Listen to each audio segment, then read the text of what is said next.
નવરચિત શામળાજી તાલુકા પંચાયતના પ્રમુખ અને ઉપપ્રમુખ પદે કોંગ્રેસના દિનેશભાઈ વિશાત અને કુંજનબેન રોતે ચાર્જ સંભાળ્યો હતો.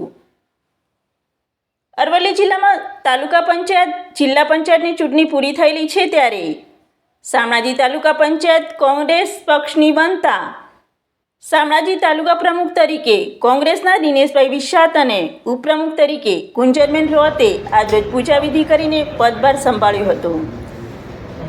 જિલ્લા પંચાયતના વિજેતા ઉમેદવાર સુરેશભાઈ નીનામા, મોટા ગાંધીરા જિલ્લા પંચાયત સીટના વિજેતા ઉમેદવાર કુંદનબેન વનરાજભાઈ ડામોર તથા શામળાજી તાલુકા પંચાયતના કોંગ્રેસના વિજેતા ઉમેદવારો તથા શામળાજી તાલુકા કોંગ્રેસના પ્રમુખ રાજેન્દ્રસિંહ જાડેજા તથા મોટી સંખ્યામાં કોંગ્રેસના કાર્યકરો ઉપસ્થિત રહ્યા હતા.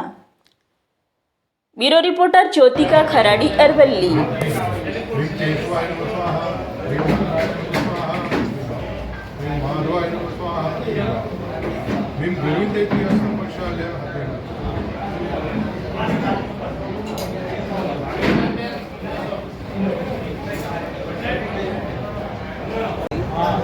શામળાજી નવીન તાલુકાના પ્રમુખ તરીકે ચાર્જ સંભાળે છે આજે. ત્યારે શામળાજી તાલુકાના સર્વે